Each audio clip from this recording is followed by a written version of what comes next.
game. A bunch of kids with the ball. Put down that Dr. Pepper. Maybe there's more to life. Hello, hello, hello. It's just a game.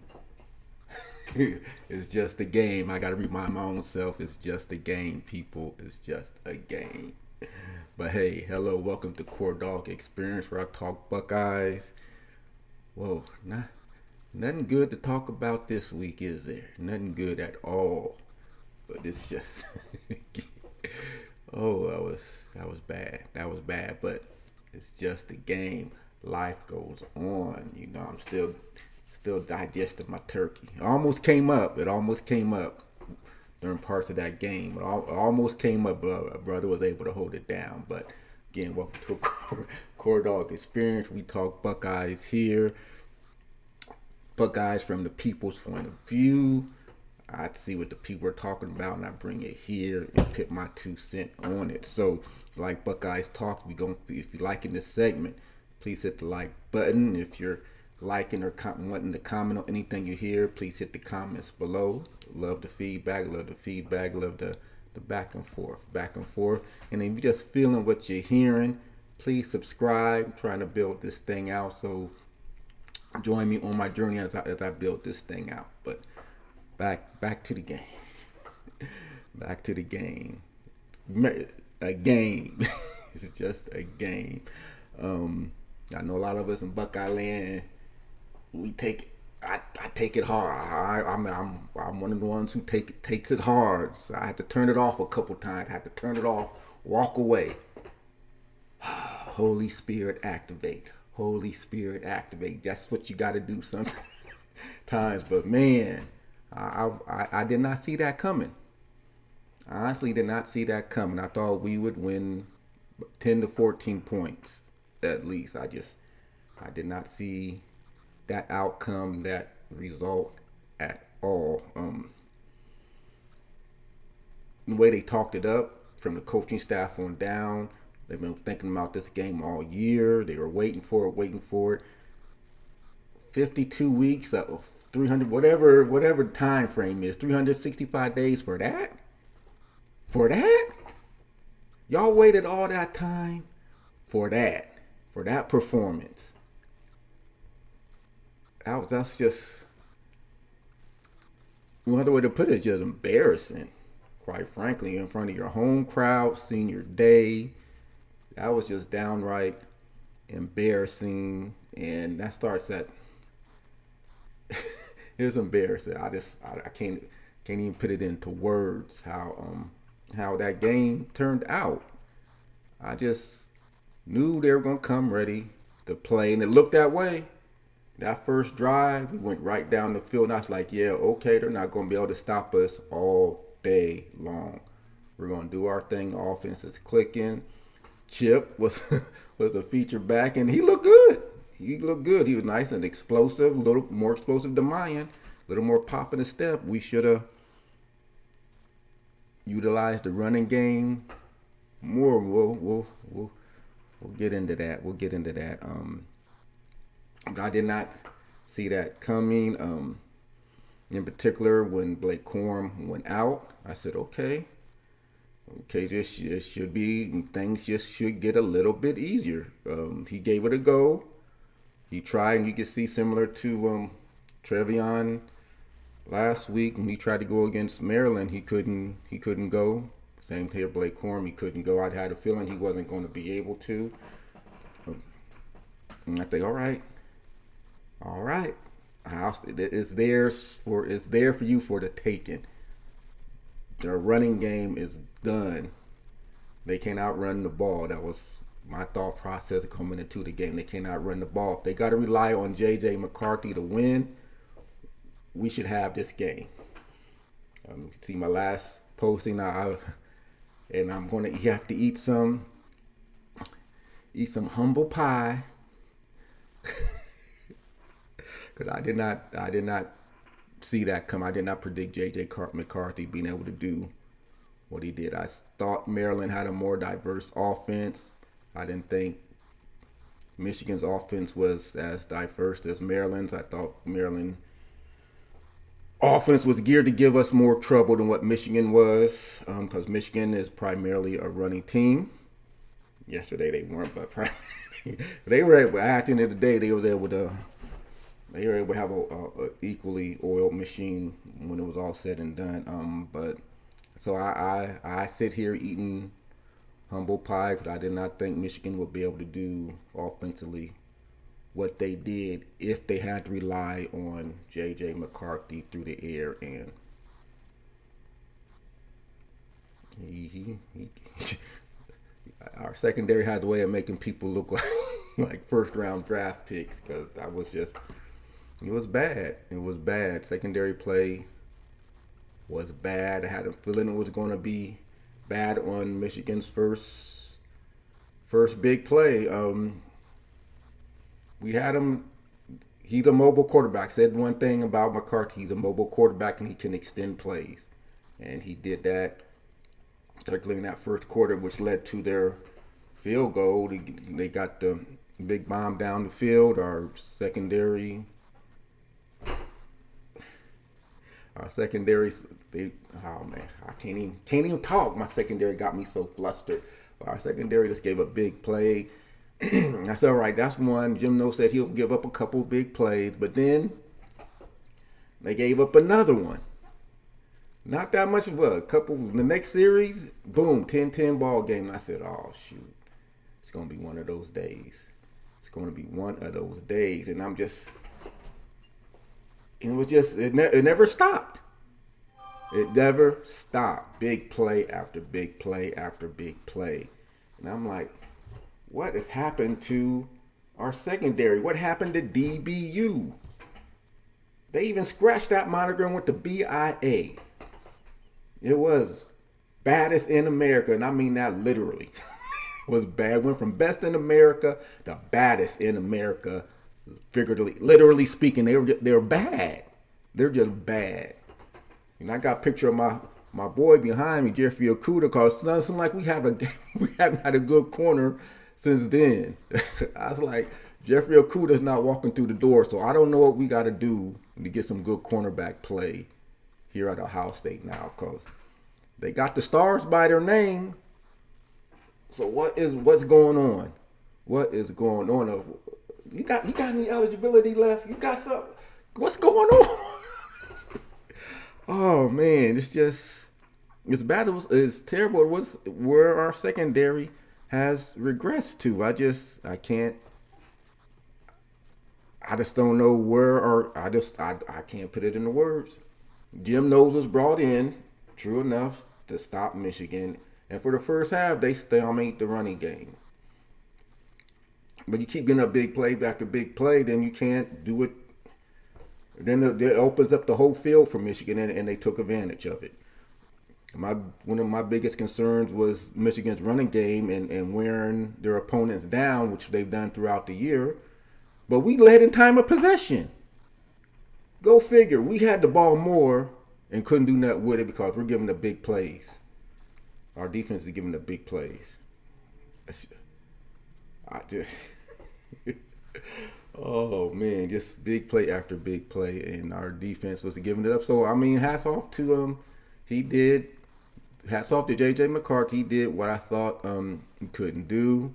Even more impressive, they did not have Blake Corum. Like no Corum, no problem. Michigan. What can you do but that? What can you do but that? They came in, they handled their business, they took us to the woodshed again.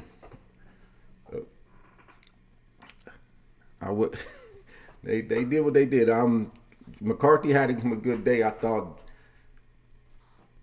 Stroud was the one that looked flustered. I mean, he didn't do coming into the week. He said, he's willing to die and do whatever for the team, but I did not see that from him. There were opportunities there. He could have used his legs, and he did not do it. And I've been saying, and folks, we've been saying it all year long, he's going to have to use his legs.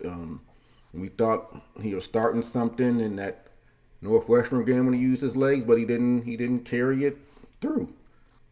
There are opportunities there where he could have used his legs and got some yards for the offense, but Stroud didn't do it because he doesn't get his NIL deal's not for him to run the ball.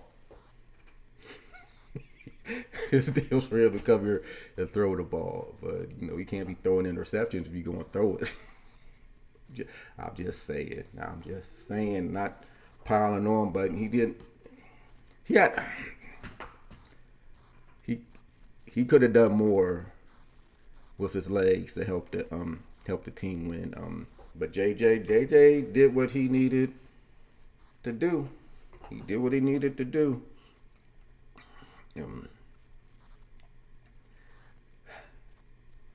Then social media following the game, blowing up, going off. I'm fine. That's just it. You're not taking it hard enough. What? I'm upset. Why haven't you posted Yeah, one that's how insane people are random doing. message boards? I love these Dr. Pepper commercials, but that's what people are on. They were on Ryan Day, and it's hard not to be. I said a couple of my some of my previous postings. Go back and watch them. I'm gonna keep pumping those. Go back and watch them. But I said Ryan Day. He's a good coach, but he's stubborn, and I think that played out some. He does stuff that makes you go, huh, and not.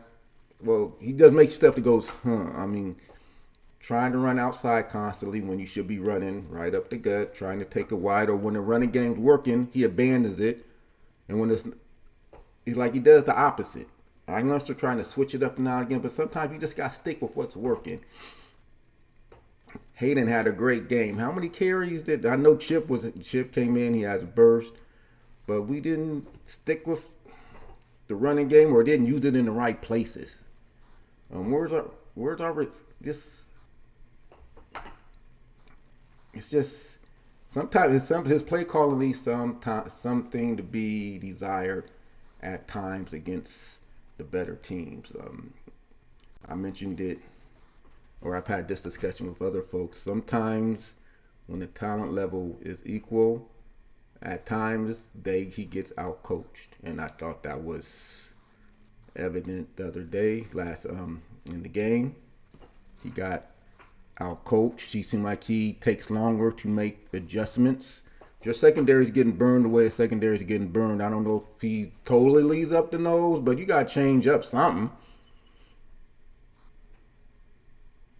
I mean, with three points in the second, you got to change up something. You got a Heisman Trophy contending quarterback, and at times you got to let your Heisman Trophy contender quarterback take over the game and try to take over the game. I mean, and then it's just hard. We lost to Michigan. It's just hard coming up here and talking when we lose to Michigan. So we shouldn't be losing to Michigan. And again, it comes back to Ryan Day and and the comparisons to John Cooper. Because let's face it, Cooper's teams were more talented than the Michigan teams he's losing to. The talent disparity between Day's team and Harbaugh's team may not be as great as significant as it was during Cooper there, but it's a talent gap. And to lose the last 2 years the way we've lost to Michigan, it doesn't bode well for him. I think the best coaching move Harbaugh has made is when he had his team fake coach. Wow, do you want to say fake? I don't know what. They had the game in 2020 canceled for COVID reasons. I think if that game plays out, Fields has a field day against them, and the screams get louder for Harbaugh. I think that Harbaugh to move on to someplace else. That's probably the best one decision Harbaugh has made during his time at Michigan, was to somehow get that game canceled so he didn't have to play Ohio State. Because Justin Fields and them would have ran it up on him. They would have ran it up on him. But Ryan Day, he hasn't done nothing since he made that. We're going to put 100 on him. He hasn't done nothing. If you're going to make statements like that, you got to back it up at some point, and it's not looking good. It's not looking good. Please, I don't want to repeat the John Cooper era where our teams are consistently better, but we consistently lose to Michigan. Because I ain't putting him in that category. He's 1-2. He's 1-2 now. Then lost 2 in a row. He's going to have some distinctions there labeled to him, his name, that he ain't going to want. Same thing with C.J. Stroud. He's going to be the only quarterback in how many years now to not beat Michigan? And I know a lot of people, for whatever reason, didn't like J.T. Barrett, but J.T. Barrett never lost to Michigan. That boy wore his soul in that game, heart and soul, put everything in that game. And I don't know if C.J. Stroud is willing to do that to some degree in the terms of getting down and dirty and doing some of the stuff he needs to do with his legs. And I'll just leave it at that. Stroud's a passer. He's a pocket passer. That's what he is. And he's great at it. But sometimes you got to get a little bit dirty to help your team. And I don't think he's 100% totally committed to doing that in this point in his career. But Ryan Day, Ryan Day can help. Again, comes back to some of his play calling. There have been screens for him to give up the play calling, let someone else do it. I don't know what the answer is. It seems like they get something going and he goes away from it. You got your playmakers and you go away from them after a couple successful runs, and you don't do it no more. Keep trying to run off tackle, it gets shut, and run right. I scratch my head sometimes at some of the at the timing of some of the plays that they run.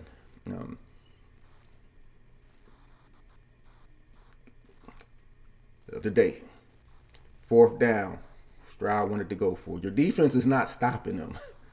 Put it in the hands of your offense. This is the day your defense wasn't working. It was not working. They were getting big play after big play. You got to rely on your offense. Your Heisman Trophy candidate, front runner, Heisman Trophy candidate. He wanted to go on 4th down. You didn't want to. Like they missed earlier in the game. Stover missed the 4th and 2. Like then you just ran for 8 yards. Why not just run it again? But that's just getting back to that play calling stuff. And when he elects to pass, when he elects to run. But guess he missed it on 4th earlier. He didn't want to go for it on 4th again.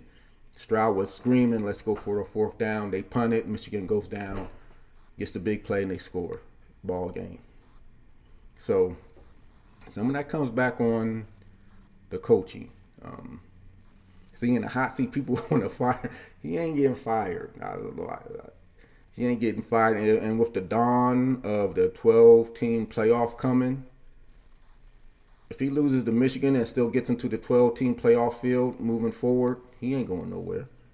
Now, if we're still at the 4 teams and he's still doing this 2-3 years, a couple years from now, yeah, I can see it. I see, because you are judged on the Michigan game, but having that playoff opportunity would be able to soften the blow some.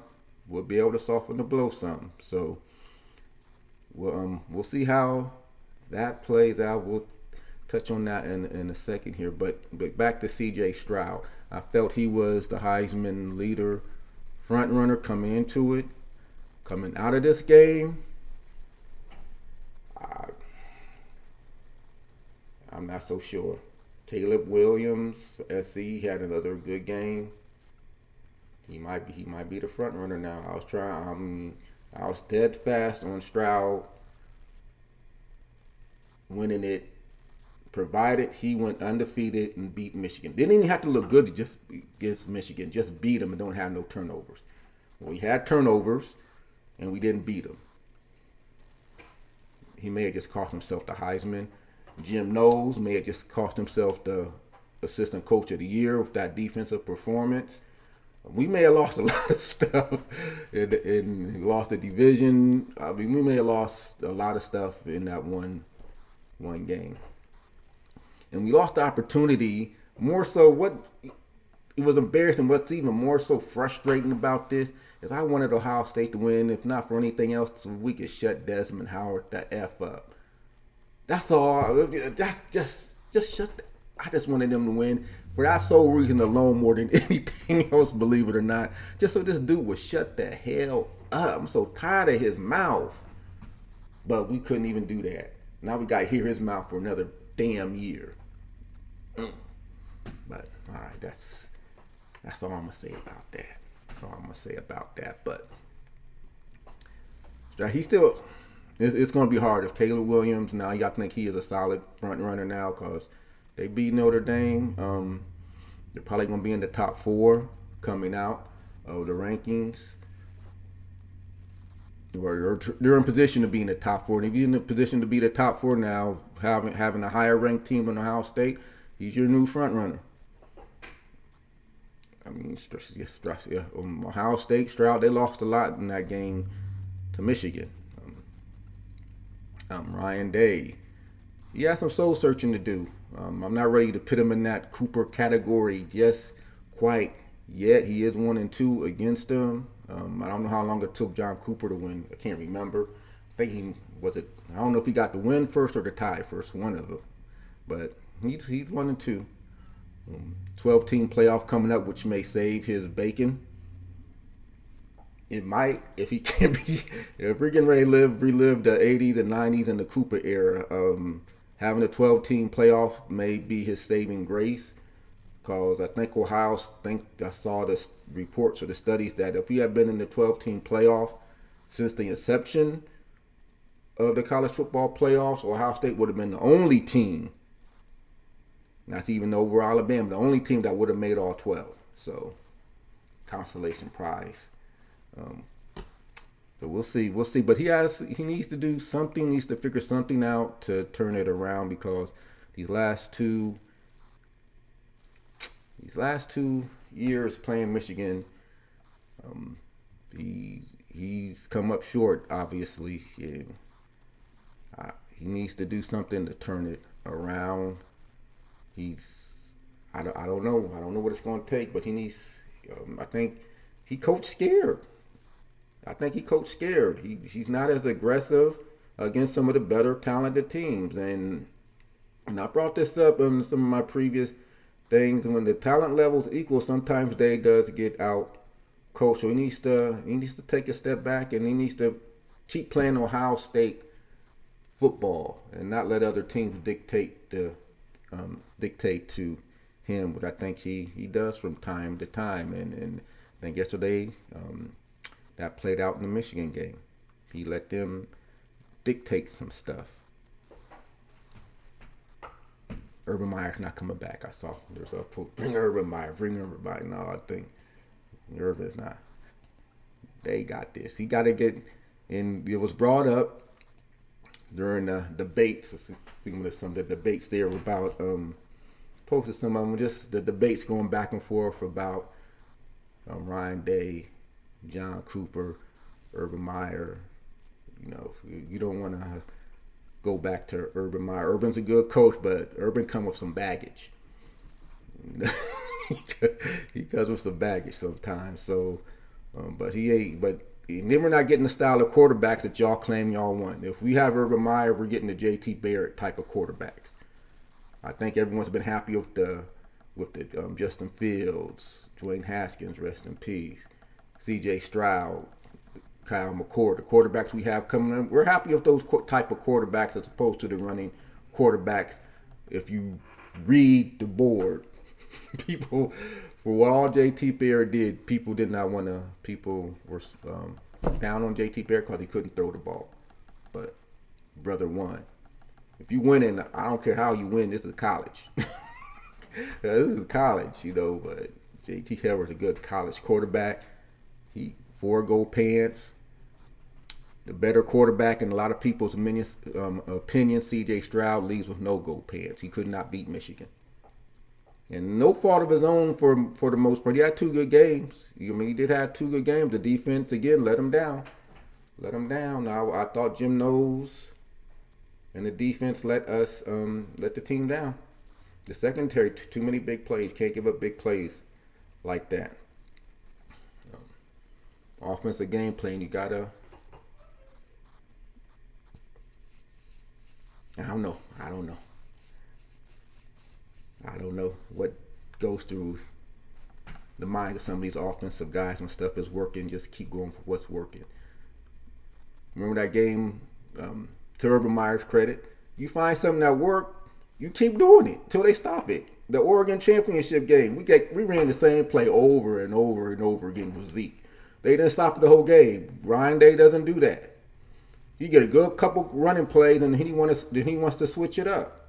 Then he never goes back to the running play. I don't know. I don't know. But he has another year. He said they were pondering this whole year, getting ready for Michigan, and we saw the results. Was not good. So what did he say now? We got a year to figure it out. And oh, by the way, you're not having C.J. Stroud next year. You had opportunity to give your backup quarterback some play. He came in and just handed the ball off. It's not our job to stop ourselves, but that's a discussion for another time on the readiness of Kyle McCord, who may have to jump in and get ready to start, because if we don't make the playoffs, Stroud has intimated he may not play. So if we go to a New Year's Six Bowl, it might be Kyle McCord. It'll be his first meaningful snaps since he started the one game last year. Because he has not seen the field and done anything of significance this year, even in the blowout games. So that'll be an interesting development, how that moves forward in terms of if Ohio State does not make the playoffs, which is still, they still got a shot. They do the way the rest of the day played out. They have a shot to still squeeze in there as the number 14. That's the number 14. That's why I was interested to see what they were going to do with the Penn State Tennessee CFP rankings. They ended up putting Penn State behind Tennessee, which I thought was unfortunate. I thought Penn State should have, if you're going to pit, not to bring, watch my last segment. Watch my last video. I talk about this exclusively, and the Penn State Tennessee scenarios or whatnot, and why I felt Penn State should have been in front of Tennessee, because I think it tells what the committee was thinking in terms of how they viewed Ohio State and Michigan. So we'll see how that plays out. We'll see how it plays out, because now with LSU losing, that was the big one. That was the big one, was LSU losing. Because now you got a 3-loss LSU team, and it's been a weird season, y'all. I ain't going to say never, but I never say never, but I don't see LSU beating Georgia. I just don't. But never say never, because I honestly did not see Michigan beating Ohio State this year. I really didn't. Especially with no Blake Corum, I really did not see them beating Michigan this year. But it's been a weird year. LSU goes down and lose to a bad Texas A&M team. They're bad. I don't care how many 5-star recruits they get. They've been bad all year, and they went out and they beat LSU. Then the shocker. It's still a shocker to me. Clemson losing at home to South Carolina. Those are the two teams Ohio State needed to lose given their loss. Were those two teams. Yeah. They needed those two teams to lose to give themselves a chance, depending on how the championship games play out now. Obviously, Michigan's going, I think, even if they lose to Purdue. Georgia is going, even if they lose to LSU. Those two I think they're virtual locks, in my opinion. Even if Michigan loses to Purdue now, they got the win over Ohio State. So I think those two are virtual locks. The two, and it could be crazy. This has been a crazy year, y'all. It's been a crazy year. TCU can still lose, and SC can still lose. I think they got to repeat with Utah, and Utah beat them the first time, I think, was at Oregon. Anyway, both those teams both those teams can still lose. Perfect scenario for Ohio State is both of them lose, which is possible. There are no dominant teams this year, and this has been a crazy year. So it's not out of the realm of possibility that both TCU and USC lose in their conference championship games. If that happens, Ohio State's in. I can see a SEC Big Ten Final Four matchup. TCU might squeak in because they'll only have the one loss. But SC, they be done. TCU still might be able to get in. And then it'll be interesting to see if only one of them lose. Then the debate comes down between Alabama and Ohio State. That's why I thought it was important to see where they pit Tennessee in relations to Penn State. Both LSU losing now, so it clears some stuff up with LSU losing now. It makes the path for Ohio State. They still got an outside chance of getting in. And then, some of our fans like man here, he's like, who cares if they go? They're gonna stink it up anyway. That's a possibility. Because given that secondary play, who knows? But someone else pointed out, hey, just last year, Georgia didn't look like they belonged on the same field with Alabama. Their first go around in the championship game, they flipped the script. So it's possible. It is possible. It's possible. Hey, at the end of the day, y'all, it's just a game. It's just a game. But yeah, it ruined my weekend. I ain't gonna lie. Ruined my weekend. Ruined my Thanksgiving. It did. But at the end of the day, it's a bunch of young men running around playing a game. We live and die on every inch of what goes on the field. But it's just a game. If I try to tell myself it's just a game, but I go, oh my God, that ruined my Saturday night. Ruined my whole weekend. I'm forcing to smile right now because I'm just trying to laugh, trying not to believe we lost to Michigan 2 years in a row. Oh, got here. Oh, just anyway. We'll see how it shakes out. We'll see how the championship games shake out. We'll see where we're ranked. AP poll, I believe, has Ohio State number 5. Good position, but of course it's not about the AP poll. It's about the CFP, and we know they've been biased towards the SEC. So I wouldn't be shocked at all if Ohio State is somehow behind Alabama in this next college football playoff rankings. If they're behind Alabama, then it's said and done. So if they're number 5, they got a chance. They have a definite chance of getting in if SC or TCU loses. Preferably SC.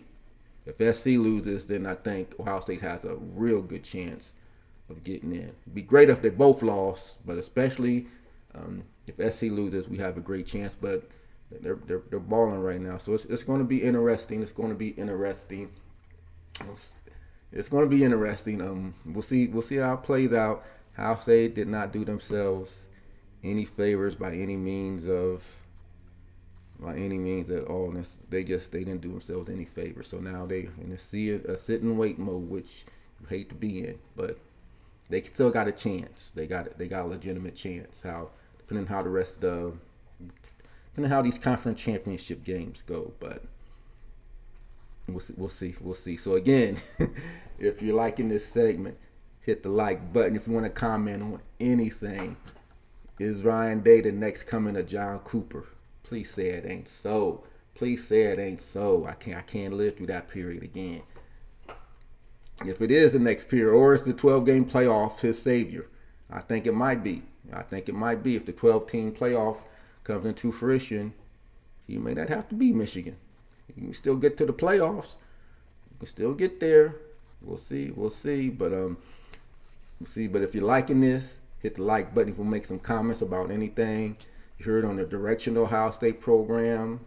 Are we on a decline? even though we only lost one game. I mean, the bro, he's only lost 5 games since he's been here, and 2 of those have been in the playoffs. So we'll see. We'll see how that goes. But again, if you're liking what you're hearing, hit the like button. If you want to comment, please comment. And if you're feeling what you're hearing, hit the subscribe button. Help me build this thing out. And until next time, keep your eyes on these CFP rankings and see where we end up. Chance to redeem ourselves, maybe, or no, we may have seen the last time for Stroud. If we don't make the CFP, he ain't playing. And I take the brother at his word. He said we ain't in the playoffs, I ain't playing. So we'll see. But hit the subscribe button. And until next time, OHIO, go Bucks. Game. A bunch of kids with the ball. Put down that Dr. Pepper. Maybe there's more to life.